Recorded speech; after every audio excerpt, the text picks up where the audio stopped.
रातों रात अनीशा हुई बर्बाद, लगा हॉस्पिटल पर ताला, लेकिन असली खेल तो अब शुरू हुआ है। जी हां दोस्तों, सीरियल पॉकेट में आसमान की कहानी में अब आया है ऐसा तूफान जिसने दर्शकों को झकझोर कर रख दिया है।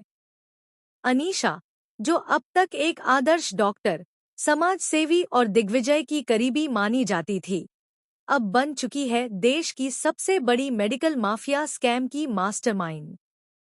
लेकिन यह तो सिर्फ शुरुआत थी, क्योंकि जो खुलासे अब होने वाले हैं वो आपको हिलाकर रख देंगे।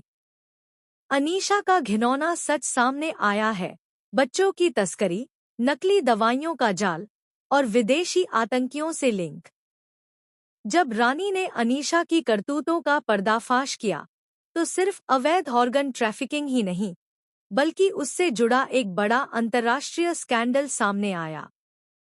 पता चला कि अनीशा भारत में एक ऐसा नेटवर्क चला रही थी जहां अनाथ बच्चों को गायब कर उनकी न सिर्फ किडनी और लीवर बेचे जाते थे, बल्कि उनके नाम पर फर्जी मेडिकल ट्रायल भी किए जाते थे।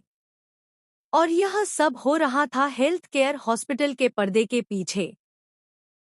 इतना ही नहीं, अनीशा के बैंक रिकॉर्ड से यह भी सामने आया कि उसे फंडिंग मिल रही थी एक विदेशी संगठन से, जिसकी जड़ें टेरर फंडिंग से जुड़ी हुई थी।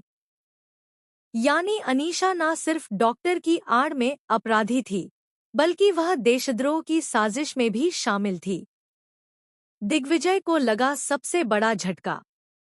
जिस बच्चे की किडनी उसकी बेटी को लगने वाली थी, वह निकला उसका खुद का बेटा। जी हां, यह खबर किसी तूफान से कम नहीं थी। जब पुलिस ने अस्पताल के रिकॉर्ड खंगाले तो सामने आया कि एक अनाथ बच्चे को डोनर के रूप में इस्तेमाल किया जा रहा था।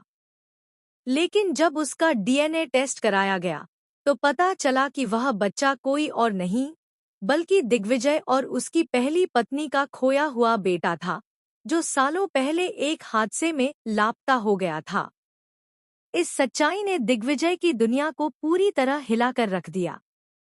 उसे अब एहसास हुआ कि जिस हॉस्पिटल को वह अपना मानता था, उसी ने उसकी जिंदगी का सबसे बड़ा जख्म दिया है। रानी की नई लड़ाई, कोर्ट, माफिया और रिश्तों के बीच। रानी ने अब कमर कस ली है। उसने अपने घर वालों की परवाह किए बिना अनीशा और विवेक के खिलाफ कोर्ट में केस दर्ज कर दिया है।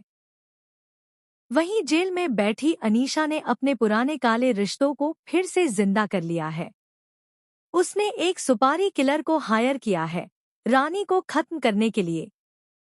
लेकिन जैसे ही हमला होने वाला था, शो में हुआ सबसे बड़ा धमाका, रानी की जुड़वा बहन प्रियंका की वापसी।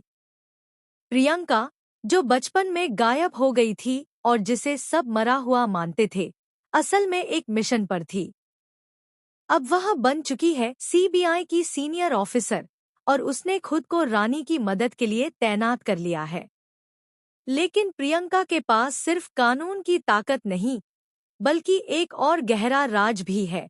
वह विवेक की सगी बेटी है, यानी रानी की सौतेली भतीजी। अब रानी और प्रियंका के बीच शुरू होने वाली है भावनाओं की जंग। एक तरफ है इंसाफ की लड़ाई और दूसरी तरफ है खून का रिश्ता। रहस्य की परतें अब खुल रही हैं। असली मास्टरमाइंड अब भी पर्दे के पीछे है। सीबीआई जांच के दौरान प्रियंका को पता चलता है कि अनीशा और विवेक की पीठ पर कोई तीसरा चेहरा है, कोई ऐसा जो राजनीति, मेडिकल, मीडिया और क्राइम की दुनिया को एक साथ कंट्रोल कर रहा है। और सबसे चौंकाने वाला सच यह है, वह व्यक्ति कोई और नहीं, बल्कि रानी की सास, दिग्विजय की मां, यानी घर की दादी जी है, जो सबकी नजरों में पूजा पाठ करने वाली एक साध्वी महिला थी, लेकिन असल में इस पूरे सिंडिकेट की फाउंडर हैं। अब आने वाले एपिसोड्स में क्या होगा? रानी और प्रियंका मिलकर इस गैंग को खत्म करने के लिए एक अंडरकवर मिशन पर जाएंगी। अनीशा जेल से फरार होने की कोशिश करेगी, उसकी मदद करेगा एक नया रहस्यमयी पुरुष। जिसकी पहचान अब तक सामने नहीं आई है। दिग्विजय अपनी बेटी और खोए हुए बेटे को बचाने के लिए खुद कानून से भिड़ जाएगा। दादी जी अपने असली रूप में सामने आएंगी और रानी को चेतावनी देंगी। अगर वह एक कदम और आगे बढ़ी तो पूरे परिवार का विनाश तय है। पॉकेट में आसमान अब सिर्फ एक फैमिली ड्रामा नहीं, बल्कि एक थ्रिलर बन चुका है, जहां हर रिश्ते के पीछे छिपा है एक धोखा, एक राज और एक अगला धमाका। अगर आप चाहें तो मैं इस ट्रैक के लिए promo script, voice over text या सोशल मीडिया कैप्शन भी तैयार कर सकता हूं।